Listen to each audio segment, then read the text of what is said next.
Hey guys, and welcome to another tutorial by artincontext.org, where we explore various art related topics. And in today's tutorial we will be learning how to draw a set of lips. Now there's many ways to draw a set of lips, but in this particular tutorial we'll be drawing a set of lips that kind of veer more towards a more feminine type shape. And the way in which we can start this is with our rulers and a light pencil. Now the idea is that we're going to establish a light sketch first, just to establish the shape of these lips. So what we want to do is we kind of want to draw a vertical and a horizontal line perpendicular to one another to kind of set up the demarcated areas and scale of how we will establish the shape of the lips. Now whether it's feminine or masculine lips tend to be quite the same in terms of size between the bottom and upper lip. And what we want to do now is we want to draw in the upper lip first. So what we're going to do is on the left side of this horizontal line, we're going to start drawing in the corner points where the bottom and top lip meet, and this is kind of going to establish the corner points of the mouth.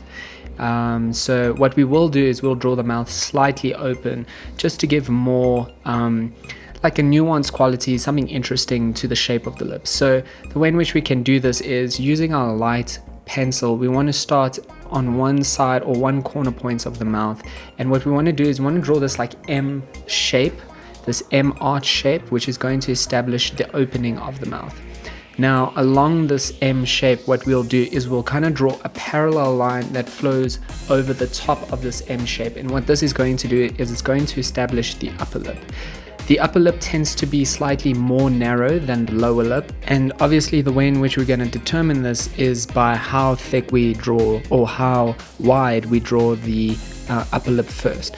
Again, we want to make sure that as we draw this M shape, which is kind of unique to a more voluptuous or a classical lip style, we want to just make sure that we are drawing a parallel line that flows along the top of the M shape, and this is going to establish the shape of the upper lip. With the bottom lip tends to be slightly larger. I would say maybe almost double the size of the upper lip, and it kind of has more of this oval-like or football-like shape. So the way in which we draw this or establish the shape is from the opening of the mouth, or where the top part of the upper lip would establish the opening of the mouth, and this is going to help us gauge how wide we will draw this bottom lip. And as we draw this bottom lip, we kind of want to give it a subtle arch that goes from one corner of the mouth to the other, and we can use this vertical line that runs directly through the lips kind of to establish where the center point of that arch will start to shift from down and back up towards the other corner side of the mouth. So we really want to just make sure that we're establishing this arch shape that kind of has a football-like quality, aesthetic or form to it for the lower lip. Now once we have established the general shape, what we can start to do now is slightly erase those guidelines, and this is where we're going to start using our light pencil to create a light sketch or add in some light shading to establish the difference in contrast and just shadow quality between the upper and the lower lip.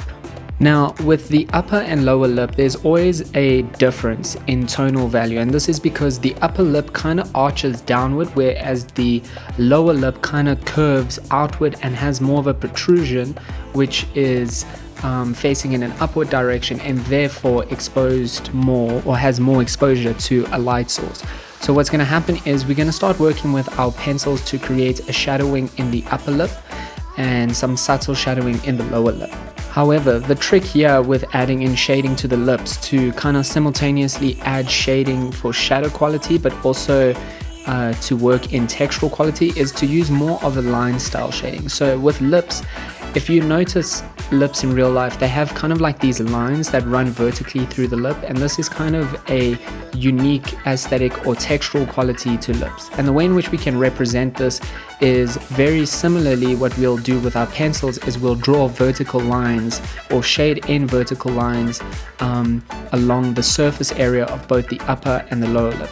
However, with the upper lip, we want to be a little bit more prominent with our shading to kind of create a more darker upper lip As said before, this is because the upper lip kind of faces downward and therefore tends to have a darker quality or more shadow cast along the surface area.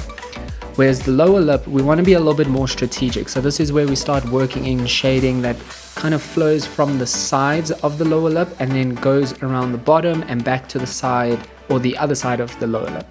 We kind of want to leave a general negative space in the center of the lower lip, and this is going to just establish that reflective or quality of exposure to light that is commonly seen in lower lips. So take your time slowly working in these lines to establish shadowing in both the upper and the lower lip. Again, we really want to make sure that we're keeping our lines flowing along the surface area. So we want to imagine that the lower lip is curving outward or protruding outward with this subtle curve. So as we add in our lines, we want to make sure they have these subtle curves. The same for the upper lip. Because the lip structures are not flat and have subtle curvature to them, we also want to bear this in mind as we add in our strokes of lines. So this means as we shade in the upper lip, we want to make sure that we're really considering the form of the lips and how the lines would curve as they move along the surface area of the upper lip and the lower lip. Now take your time with this process. It's always good to look at some reference images in terms of placement of light. For instance, the lower part of the upper lip is going to be slightly darker than the upper part of the upper lip, and the center or the upper section of the lower lip tends to be slightly lighter or have a little bit more of a reflection than the upper part of the lower lip or just along the rim of the bottom lip. So because we are trying to establish the textural quality within the lips, as well as where the lighter and darkest areas of shading will be established in the lips, really take your time with your light pencil. And again, because we are building this lip drawing up in layers, we really want to make sure that the light sketch is as good as can be, because these shading lines are going to help guide us as we add in darker shading later on. Now, once we have the general lips established, we can start to contextualize this feature a little bit more by drawing in some teeth. So now that we have a slight opening in the mouth, we just want to make sure that we're drawing in some teeth. And this is basically gonna just contextualize the drawing a little bit more, but also just give more detail to this mouth structure, so it's not just a set of lips. Now with teeth, because of the mouth being in this slight resting position, what's going to happen is the upper teeth are going to be a little bit more exposed to give it a more realistic and naturalistic resting position. We want the front teeth, the two front teeth, to kind of be more prominent, whereas the lower teeth are going to be more slightly exposed. Subtle overbite tends to be the more natural looking resting position and is more classical within a lip drawing structure. So what we want to do is we want to imagine that the two front teeth or the whole front row of the teeth, but mainly the two front teeth, are kind of resting over a row of bottom teeth.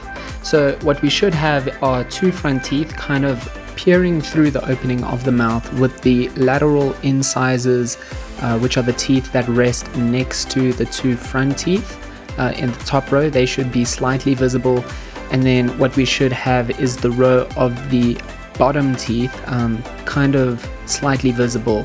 So we really just want to make sure that the two front teeth at the top row are slightly resting over the bottom row of teeth, and this is going to just have a more naturalistic like visual quality in this lips drawing. Now that we have basically a light sketch of a lips drawing, which could be left at this point, we can now start moving on to working in some darker shading, and this is where we start to refine the drawing a little bit, just reshaping the lips, the upper lips, just to refine their shape, make sure that it looks accurate, that there's even spacing or sizing between the two sides of the upper lip, and then we can also start working in some darker details with our pen. Now the idea here is we kind of want to use our pencil marks to guide us as we shade with our pen, and the best way to start is to start with one lip. I suggest starting with the upper lip And what we'll do here is we will use the pencil shading to guide us as we add in some pen shading. Now, using a ballpoint pen is very similar to using a pencil. It's just a matter of paying attention to how hard you press on the pen. And the idea is to kind of, again, consider how light interacts with the structure. So for instance, the lower section of the upper lip is always going to have the darker shadows. And what we want to do is we want to simply work from one side to the other, slowly working in some dark shading along the bottom area of the upper lip, and then working that shading into the center surface area of the lip. We also want to consider how the line work has an effect on creating that textural quality that is unique to lips. So take your time working in some shading in the upper lip, making sure that you're keeping the lower section in the upper lip, the area that is closest to the mouth opening, darker, and then you can start adding in some lighter shading as we move towards the more exposed central surface area of the lip. Some aspects to really pay attention to that are unique to lips are these little crinkles that form near the lower section, and this is a very unique visual quality of lip structures because of how they kind of crumple together. They create these subtle creases along the inside edges or the lower section of the upper lip. We also want to make sure that we are creating these very, very faint negative spaces or just lighter areas along the central areas of the upper lip, and this is where the lip, between the top line of the lip and the lower lines of the lips have slightly more exposure to a light source, so this is where they tend to be a little bit lighter. Another thing to consider is that lips are sometimes glassy in their appearance, and this is because they tend to be moist and therefore create this glassy sheen, which allows for reflections. And this is where we can be a little bit more creative with how we add in subtle reflections in the lips. So for instance, we can play around with where we leave negative spaces, and this is going to create a little bit of a reflective quality in the upper lip. So another thing to consider is as the lips move towards the corner areas, this is where the lips tend to be the darkest because these areas have the least exposure to light. So really think about how you add in your shading. Think about the structure of the lip, how it arches downward and how it starts to become a bit more revealed or exposed to a light source as they curve upward. Again, just make sure that you use the pencil marks also guide you as you shade. You can obviously veer away from the pencil marks as you shade in with your pen. I think this part of the drawing process is a little bit more intuitive because you're adding in darker marks. You start to see what does and doesn't make sense.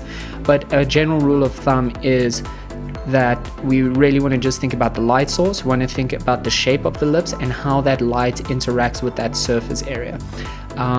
Making sure that the darkest areas tend to be near the opening of the mouth, because obviously as it is a orifice, obviously light struggles to reach those areas, and therefore those areas tend to become slightly more darker. Now as we start moving into the lower lip area, this is where we really want to pay attention to that line work detailing. Again, we really want to use the pencil lines to guide us with our ballpoint pen. Something to consider about ballpoint pen, it's nice to have a spare piece of paper nearby so you can scribble on it, so any excess buildup of ink you don't accidentally blot onto your drawing. So it's nice to always just keep a scrap piece of paper nearby to scribble on, and then make sure any excess buildup of ink is removed from the pen shaft, and therefore you have a little bit more control with how you shade in, or expect ink to come out of the pen. That being said, we can now kind of proceed the same as we did with the upper lip for the bottom lip, and this is where we start lightly shading with our pens to go over those pencil marks. We really want to build up the shading in layers, so a good suggestion would be to lightly work with your pen, keeping the touch on your pen very light, not too much pressure, slowly going over the pencil marks and kind of slowly working in the shading around the lower lip, making sure that any negative space you are leaving open, because we really want to make sure that we have this subtle shine quality along the lower lip, because it's going to give it a more realistic and naturalistic aesthetic at the end of Again, something to consider is that there's always going to be a textural quality in the lip, like kind of very faint ridges, and this also depends on how moist or how dry lips are. But for a general rule of thumb, we really want to consider how to depict these kinds of ridges or these slight line qualities in the lips, and this is where we really use our line work. So as we shade in the lips, we want to think of a few things. We want to think of how light interacts with this glassy surface, so it's going to create reflective qualities in the lip, and that's where we kind of make sure we leave some negative space in the lip. But then there's another part where the shading or the shadow interacts or juxtaposes with the exposed areas, and this is where we kind of pay attention to our line work, shading along the upper line area of the lower lip, and kind of creating these subtle gradients between the lower part of the lower lip and the upper part of the lower lip, and leaving the central larger surface area in the center of the lower lip kind of more untouched, because this is the part of the lip that's going to be more exposed to a light source. Again, really think about building up shadows on this structure layer by layer. So you want to work light layers first with your pen, and then you slowly want to go over it again with darker layers. Now with the lower lip, to give it that real three-dimensional quality, we really want to consider how it has that bulging quality or that protruding quality, where the central area or the more center area where there's most surface area will be exposed to a light source. We really want to consider how to leave some negative space in this area to create a light sheen. So the way in which we're obviously going to depict a reflection on this moist glassy texture of the lip is by basically leaving some space out. And this is where we're quite strategic and quite careful with how we shade around this area. So try to work around the center area of the lip, and this is where you can consider how to make these gradients from dark to light, from the mouth opening area or the lower bottom area of the lip to the central area of the lip. Basically just take your time slowly working in these gradients with your pen. So this process should take some time, again, to be a little bit more playful and create more characteristics in the lip and give it some sort of interesting quality. You can also leave little negative spaces along the side or along the bottom. You can also create a more line quality along the center to create that partition between the two sides, or to create a center aspect in the lip. There are small subtle details we can add into our lip drawing to make it a little bit more unique and a little bit more our own. But yeah, we also want to know when to stop. We don't want to add too much to it in the sense that it overpowers the actual structure itself and takes away from these subtle details. So some things to consider as you continue this process is the structure of the lip, how it kind of bulges, how that center area of the lip would be mostly exposed to light, and how that bulge obviously has a curve quality to it, to the point where it curves into the mouth, and that part that kind of goes back into the mouth slightly gets darker as it becomes less exposed to a light source. Now that being said, once we kind of have the upper and lower lip shaded in, we can start moving on to shading in the teeth. And again, we really want to consider the light source. So obviously the teeth are going to be kind of dark, and that's because they resting in the mouth with lips kind of covering them slightly, which is obviously casting a shadow onto the teeth. So what we really want to do is we want to work with our pens slightly outlining each of the teeth. So each tooth at a time, we slowly want to outline them, but we want to work from one side to the other. So what we can also do is we can really darken or color in the corner areas of the mouth, because these areas obviously get the least amount of light exposure. Then as we come to the teeth, we basically want to outline them with our pens and create these very soft, subtle gradients that kind of just define the shadowing between each tooth. And this is going to just give them that three-dimensional quality. So again, similar to the lips, how we shade along the edges and leave exposed or negative areas in the central surface area, we want to do the same thing with the teeth, and this is particularly true for the bottom teeth. So the bottom teeth obviously are kind of underneath the top row because of the subtle overbite. So we really just think about the structure of the mouth. So basically the top lip is resting on the top row of the teeth, so there's going to be a subtle shadowing over the top teeth. However, the bottom areas of the top teeth will be slightly lighter.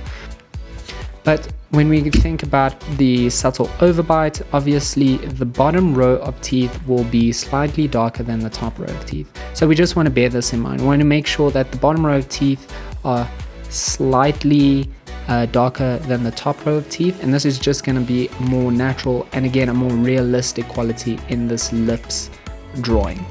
Now, once we kind of establish these shadows in the different features of the lips and the mouth, this is where we can slowly start to go over these qualities and darken them where necessary. A main thing to consider, or something just important to note, is that the corners of the inside of the mouth, the corner areas inside of the mouth, will always be darkest because these areas have the least exposure to light because of how teeth curve, and obviously that means the front set of teeth, both for the top and lower row of teeth, will have more exposure to light obviously than the teeth inside the mouth along the sides. Now again, make sure you just take your time. This process doesn't need to be rushed. We really want to consider how much pressure we apply to our pen, and just treat your pen as a pencil.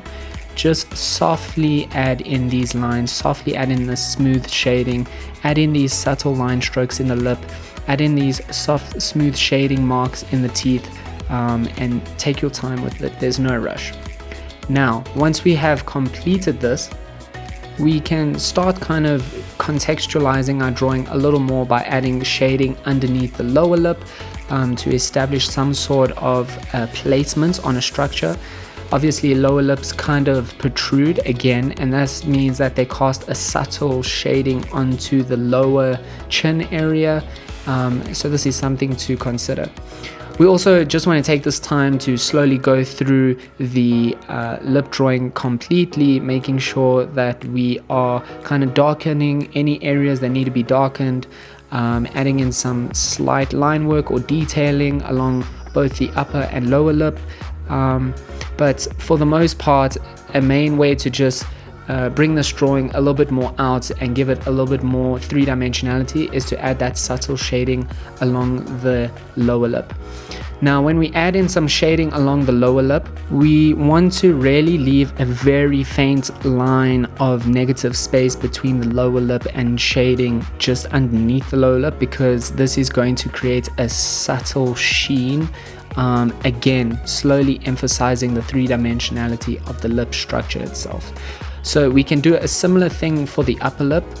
The upper lip also obviously slightly protrudes from the facial structure, and this causes a subtle shadowing along the fulcrum and along the arches of the upper lip structure. Again, make sure you just take your time, slowly shading in, keeping your hand really light as you add in these subtle shadows around the mouth. And this is basically it, guys. This is the way in which we draw lips. We build it up from a basic pencil sketch, we add in layers with some darker pencil shading, and then we move on to working with our pens to just give it more contrast, and therefore emphasizing the three-dimensionality and structure and light qualities within the lip drawing. Thanks again for tuning in. See you next time, and yeah, cheers.